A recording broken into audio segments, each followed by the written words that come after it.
তো influence of machine components and setting on combing. তো এই ক্ষেত্রে আমরা হচ্ছে বিভিন্ন মেশিন কম্পোনেন্ট এবং মেশিনের বিভিন্ন সেটিং এর কম্বিং এর উপরে কি ইনফ্লুয়েন্স আছে সেটা একটু দেখার চেষ্টা করব। প্রথম যে ইনফ্লুয়েন্সিং ফ্যাক্ট সেটা হচ্ছে feed distance moved per cycle. Feed distance moved per cycle তার মানে হচ্ছে ফিড রোলার একবার নিপিং এর সময় কতটুকু ফিড দেয়, এই পরিমাণটুকু কতটুকু ফিড দেয় আমাদের নিশ্চয়ই মনে আছে, আমাদের বইতে লেখা ছিল 4.3 থেকে 6.7 মিলিমিটার, যেটা হচ্ছে 5 টু 7 মিলিমিটারও হতে পারে। তো এই ফিড ডিসটেন্সের ইফেক্ট কি সেটা আমরা দেখছি। ইফেক্ট হচ্ছে যে ফিড যত বেশি আমরা বাড়াবো, অর্থাৎ ফিডের পরিমাণ আমরা যত বেশি বাড়াবো, প্রোডাকশন তত বেশি বাড়বে এবং কোয়ালিটি কমে যাবে। অ্যারো দিয়ে বোঝানো হচ্ছে, আপসাইড অ্যারো দিয়ে বোঝানো হচ্ছে বাড়া, এবং হচ্ছে তোমার ডাউন সাইড অ্যারো দিয়ে বোঝানো হচ্ছে কমে যাওয়া। তো এখন তো ফিড কতটুকু আমরা হচ্ছে যত বেশি দিব, তার মানে 5 মিলিমিটার ফিডে যদি মেশিন চলতে থাকে তাহলে প্রোডাকশন যা হবে 7 মিলিমিটার ফিডের ক্ষেত্রে হচ্ছে প্রোডাকশন তার চেয়ে অনেক বেশি বেড়ে যাবে। তো এই জিনিসটা আমরা কিভাবে হচ্ছে মাথায় আসে? তোমাদের কাছে মনে হতে পারে যে একবার সাইকেলে 2 মিলিমিটার বেড়ে গেলে কি এমন ক্ষতি বা কি এমন পার্থক্য হচ্ছে? তো এটা কিন্তু বিশাল পার্থক্য 2 মিলিমিটার বা 1 মিলিমিটার হলেও। কারণ হচ্ছে আ একবার নিপিং এ যদি 2 মিলিমিটার ফিড আমরা বেশি দিয়ে ফেলি, 5 এর জায়গায় 5 মিলিমিটারের জায়গায় যদি 7 মিলিমিটার দিয়ে দেই বা 4.3 মিলিমিটারের জায়গায় যদি 6.3 মিলিমিটার দিয়ে দেই। একবার নিপিং এ যদি ২ বার হচ্ছে বেশি ২ মিলিমিটার বেশি দেই, তাহলে আমাদের টোটাল নিপিং ১ মিনিটে ধরা যাক যদি 400 নিপস পার মিনিটে 400 নিপস পার মিনিটে যদি মেশিন চলে, তাহলে একবার নিপিং আ মধ্যেই ২ মিলিমিটার বেড়ে গেল। তাহলে ১ মিনিটে ৪০০ বার নিপিং হলে ৪০০ ইনটু ২ তার মানে ৮০০ মিলিমিটার কিন্তু ফিড বেশি চলে যাবে। ৪০০ নিপস পার মিনিটে যদি মেশিন চলে, তাহলে ১ মিনিটেই কিন্তু ৮০০ মিলিমিটার ফিড বেশি হয়ে যাবে। ৮০০ মিলিমিটার মানে কিন্তু অনেকখানি, প্রায় ১ মিটার কাছাকাছি। তার মানে বোঝা যাচ্ছে যে ফিড যদি আমরা ১ মিলিমিটারও যদি বাড়িয়ে দিই, তাহলে অবশ্যই প্রোডাকশন এর মধ্যে একটা খুব পজিটিভ একটা ইনফ্লুয়েন্স হচ্ছে পাওয়া যাবে। কিন্তু প্রোডাকশন যত বেশি বাড়বে কোয়ালিটি আসলে তত ফল ডাউন করবে। কারণ হচ্ছে আ ফ আমরা কম্বিং সেগমেন্টের হচ্ছে বা তাকে ঠিক রেখেই প্রোডাকশন বাড়িয়ে দিচ্ছি। সুতরাং চিরুনি একই আছে। আ তো চিরুনি একই রেখে আমরা চুলের পরিমাণ অনেক বেশি চলে আসলো। তখন হচ্ছে এটা একটা সমস্যা। তখন এটা কোয়ালিটি অবশ্যই ফল ডাউন করতে বাধ্য। তখন দেখা যাবে এই বেশি পরিমাণ ল্যাবকে সামাল দেওয়াটা কম্বিং সেগমেন্টের পক্ষে সম্ভব হচ্ছে না। তাহলে প্রচুর পরিমাণ শর্ট ফাইবার হয়তো রিমুভ করা থেকে বাকি রয়ে যাবে। এটা একটা সমস্যা হবে কোয়ালিটির দিক থেকে। কিন্তু প্রোডাকশন এর দিক থেকে পজিটিভ ইনফ্লুয়েন্স পাওয়া যাবে। ২ নাম্বার হচ্ছে টাইপস অফ ফিড। অর্থাৎ টাইপস অফ ফিড বলতে বোঝানো হচ্ছে যে আমাদের ফিডের টাইপ। ফিড হচ্ছে আমাদের কম্বিং মেশিনে ২ ভাবে ফিড দেওয়া যেতে পারে। কম্বিং মেশিনে হচ্ছে আ এই নিজেদের কথাগুলি কেন চ্যাট বক্সে লিখো? এটা এখনো তোমাদের বোঝানো গেল না। চ্যাট বক্স হচ্ছে আমি ধরেই নেই যে চ্যাট বক্সে তোমরা তোমাদের কোয়েশ্চেন গুলা লিখবা। আমাকে যে কোয়েশ্চেন করো সেই কোয়েশ্চেন গুলা লিখবা। হ্যাঁ? তো অ্যাটেন্ডেন্স হচ্ছে দেয়া হয়েছে কি দেয় নাই এগুলা এ তোমরা হচ্ছে এই প্রাইভেটলি লিখতে পারো। হ্যাঁ? প্রাইভেটলি অপশন আছে এখানে। প্রাইভেটলি লিখবা। চ্যাট বক্সে হচ্ছে জেনারেল মেসেজ লিখবা না। তো টাইপস অফ ফিড এর ক্ষেত্রে ফরওয়ার্ড এবং ব্যাকওয়ার্ড ২ ধরনের হচ্ছে ফিড সিস্টেম হয়। তো ফরওয়ার্ড ফিড কাকে বলে? তোমাদের নিশ্চয়ই একটা নিপিং সিকোয়েন্স মনে আছে। নিপিং সিকোয়েন্সটাকে আমরা বলি হচ্ছে আ নিপার্স ফরওয়ার্ড নামে একটা সিকোয়েন্স ছিল। কম্বিং এর সিকোয়েন্সের মধ্যে নিপার্স ফরওয়ার্ড নামে একটা সিকোয়েন্স ছিল। তো এবং একই সাথে নিপার্স ব্যাকওয়ার্ড নামেও কিন্তু একটা সিকোয়েন্স ছিল। নিপার্স ফরওয়ার্ড মানে হচ্ছে যেই সিকোয়েন্স এসে নিপাররা সামনের দিকে আগায়, ডিটাচিং রোলারের দিকে আগায় সেটা হচ্ছে নিপার্স ফরওয়ার্ড। আর নিপার্স ব্যাকওয়ার্ড কোনটা ছিল? নিপাররা যখন ডিটাচিং শেষ করে পিছনের দিকে ব্যাক করে তখন সেটাকে বলে নিপার্স ব্যাকওয়ার্ড। এখন নিপার্স ফরওয়ার্ড পজিশনে যাওয়ার সময় যদি ফিড রোলার ফিড দিয়ে দেয়, আমি আবারও বলছি, নিপাররা ফরওয়ার্ড পজিশনে যাওয়ার সময় যদি ফিড রোলার ফিড দেয়, তখন সেটাকে আমরা বলবো হচ্ছে ফরওয়ার্ড ফিড। আর ঠিক সেভাবেই নিপার্সরা যদি ব্যাকওয়ার্ড পজিশনে আসার সময় যদি সে ফিড দিয়ে দেয়, তখন তাকে আমরা বলবো ব্যাকওয়ার্ড ফিড। অর্থাৎ ফিড রোলার ২ সময়ে ফিড দিতে পারে। একটা হতে পারে নিপার্সরা যখন ফরওয়ার্ড মুভমেন্টে যাচ্ছে, তখন সে ফিড দিয়ে দিল। সেটাকে আমরা বলবো ফরওয়ার্ড ফিড। আরেকটা হতে পারে নিপার্সরা ব্যাকওয়ার্ড পজিশনে আসার সময় ফিড দিয়ে দিল, তখন সেটাকে আমরা বলবো ব্যাকওয়ার্ড ফিড। দুই পদ্ধতিটাই মেশিনে অ্যাভেলেবল, যে কোনো একটা সিলেক্ট করতে হবে। তো পরবর্তীতে দেখো স্লাইডে লেখা আছে যে ফরওয়ার্ড ফিডের ক্ষেত্রে হাই প্রোডাকশন পাওয়া যায়, অর্থাৎ যদি আমরা ফরওয়ার্ড ফিড সিস্টেম ফলো করি তাহলে প্রোডাকশন আমরা বেশি পাবো, আর যদি ব্যাকওয়ার্ড ফিড সিস্টেম ফলো করি তাহলে কোয়ালিটি বেশি হবে। কোয়ালিটির ক্ষেত্রে আমরা ভালো পাবো, কিন্তু প্রোডাকশনের দিক থেকে কিছুটা ফল ডাউন করবে। আবার ফরওয়ার্ড ফিডেও কিন্তু তাই, প্রোডাকশন বেশি দিতে গেলে হচ্ছে কোয়ালিটির ক্ষেত্রে কিছুটা ফল ডাউন হবে। তো প্রয়োজন অনুযায়ী হয় ফরওয়ার্ড কিংবা ব্যাকওয়ার্ড যে কোনো একটা ফিড সিস্টেম সিলেক্ট করা হবে। ৩ নাম্বার পয়েন্টে চলে আসো। ৩ নাম্বার পয়েন্টেও একটা নতুন টার্ম খুঁজে পাওয়া যাচ্ছে, ডিটাচমেন্ট সেটিং। এটাও একটা মেশিন সেটিং, ডিটাচমেন্ট সেটিং। তো ডিটাচমেন্ট সেটিং আসলে কি জিনিস? ডিটাচমেন্ট সেটিং যেটা, সেটা হচ্ছে যে ডিটাচমেন্ট সেটিং বলতে আমরা বুঝি, ডিটাচিং রোলার তো আমরা নিশ্চয়ই চিনি, যে এটা যেমন নিচের ছবিটা একটু খেয়াল করো, এটা হচ্ছে টপ নিপার আর এটা হচ্ছে বটম নিপার, তাই না? এটা হচ্ছে টপ নিপার আর নিচেরটা হচ্ছে বটম নিপার। মাঝপথে এখানে একটা ফিড রোলার দেখা যাচ্ছে। আর ফিড রোলার যদি এটা হয়, এটা যদি নিপার হয়, আর এই দুই জোড়া রোলার, এই এক জোড়া রোলার কিন্তু হচ্ছে ডিটাচিং রোলার। ডিটাচিং রোলার আসলে দুই জোড়া, কিন্তু এখানে ইস্যুটাকে বোঝানোর জন্য এক জোড়া রোলারই যথেষ্ট, এই জন্য আরেক জোড়াকে দেখানো হয়নি, কিন্তু ডিটাচিং রোলার দুই জোড়া। তো ডিটাচমেন্ট সেটিং কাকে বলে? ডিটাচমেন্ট সেটিং বলে হচ্ছে এই যে নিপার থেকে, টপ এবং বটম নিপার থেকে হচ্ছে ডিটাচিং রোলারের মধ্যবর্তী দূরত্ব, যেটাকে ই দিয়ে বোঝানো হয়েছে। নিপার থেকে ডিটাচিং রোলারের মধ্যবর্তী দূরত্ব, যেটাকে ই দিয়ে বোঝানো হয়েছে, এই যে এইটাই, এই ইটাই হচ্ছে ডিটাচমেন্ট সেটিং। অর্থাৎ নিপার থেকে ডিটাচিং রোলারের দূরত্বটাই হচ্ছে ডিটাচমেন্ট সেটিং। এখন তোমাদের মাথায় প্রশ্ন আসতে পারে যে টপ আর বটম নিপাররা তো তাদের জায়গায় স্থির না, কারণ নিপার্স ফরওয়ার্ড পজিশনে যাওয়ার সময় হচ্ছে নিপাররা সামনের দিকে এগিয়ে যায়, আবার নিপার্স ব্যাকওয়ার্ড পজিশনে আসার সময় নিপাররা পিছনের দিকে ফেরত আসে। তাহলে কোন দূরত্বটাকে আমরা বেছে নিব? উত্তর হচ্ছে সবচেয়ে সর্বনিম্ন দূরত্ব।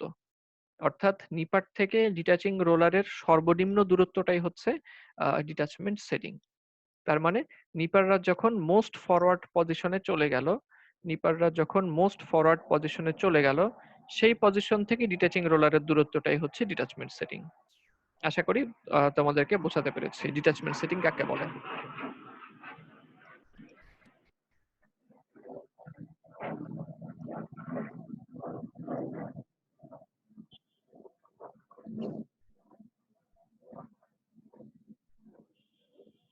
তো ডিটাচমেন্ট সেটিং হচ্ছে তার প্রভাব কি? ডিটাচমেন্ট সেটিং এর প্রভাব হচ্ছে ডিটাচমেন্ট সেটিং আমরা যত বাড়াবো, অর্থাৎ এই ই এর মান, ই যেটা ডিটাচমেন্ট সেটিং কে ই দিয়ে প্রকাশ করা হয়, এই ই এর ভ্যালু আমরা যত বেশি বাড়াবো নয়েল পার্সেন্টেজ তত বেশি বাড়বে।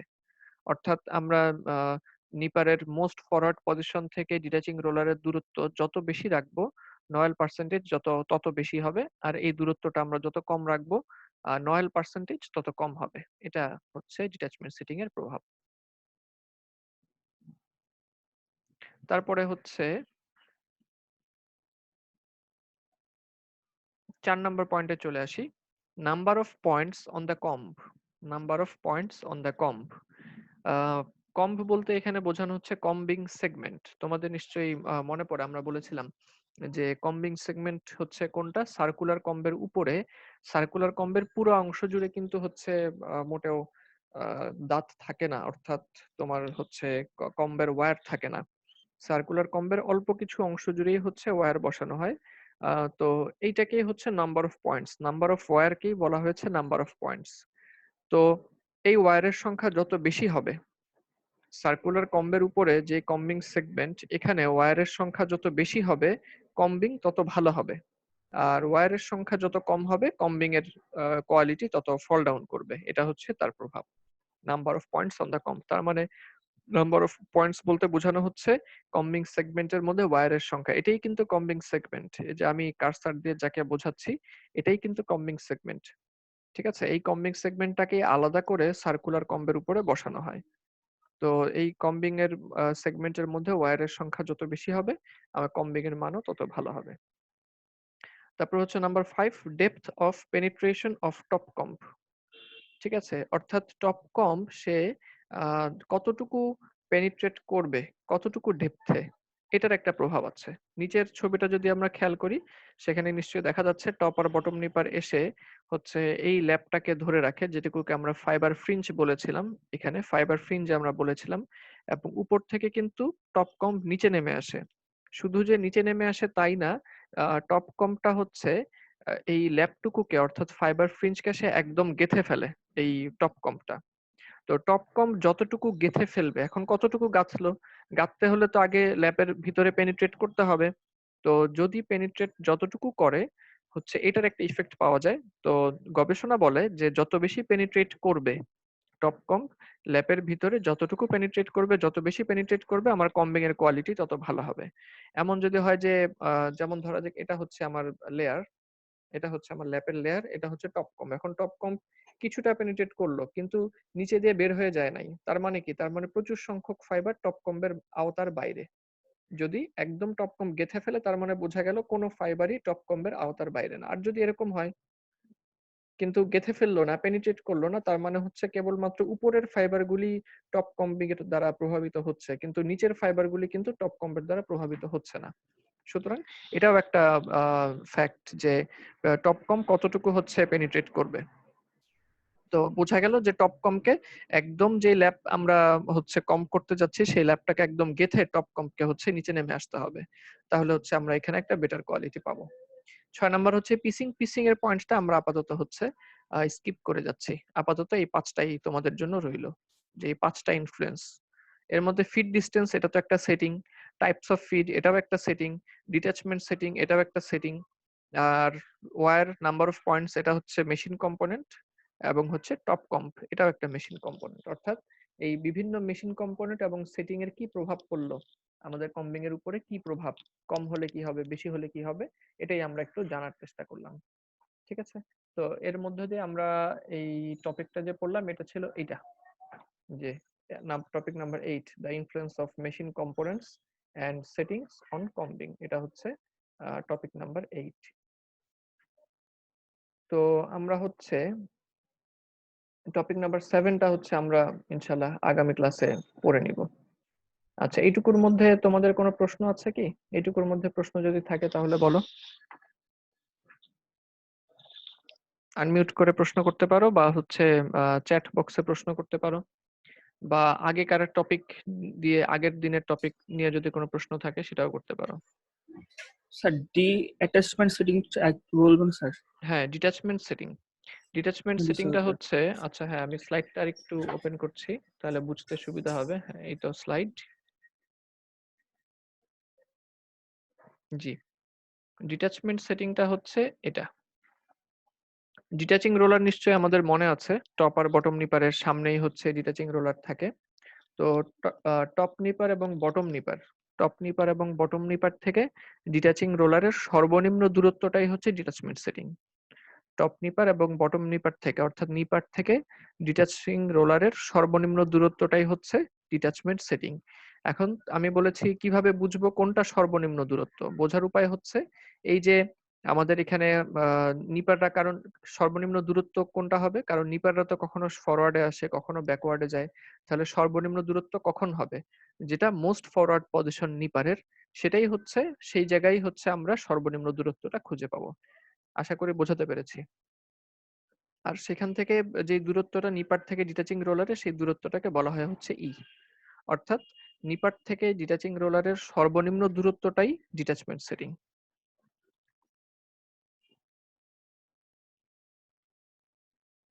Feed distance moved per cycle, এটা সবচেয়ে সহজ ছিল, কারণ হচ্ছে বোঝা যাচ্ছে যে ফিড রোলার যে একবার ঘুরবে, ঘুরে কতটুকু মিলিমিটারকে ফিড দিবে, ওটাই।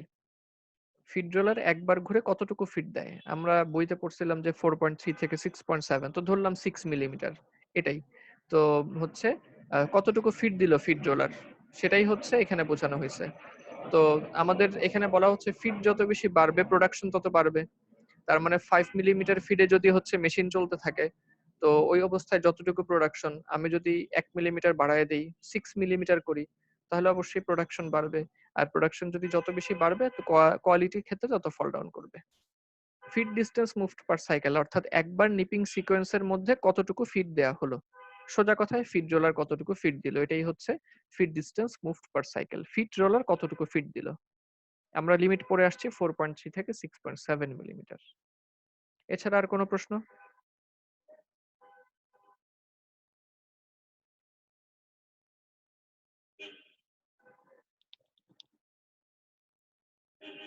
আর কোনো প্রশ্ন নাই? ঠিক আছে, তাহলে হচ্ছে আর কোনো প্রশ্ন না থাকলে তাহলে এবার আমরা লিভ নিতে পারি। আচ্ছা, তাহলে আমরা লিভ নেই। আগামী ক্লাসে আমাকে মনে করায় দিও, আমরা হচ্ছে টপিক নাম্বার 7টা আমাদেরকে পড়তে হবে শুরু থেকেই। ঠিক আছে? ওইটা কেউ একজন আমাকে একটু মনে করায় দিও যে স্যার টপিক নাম্বার 7টা হচ্ছে আজকে পড়ার কথা। খাতায় নোট করে রাখো যেন আমাকে মনে করায় দিতে পারো। জি স্যার। ঠিক আছে? জি স্যার।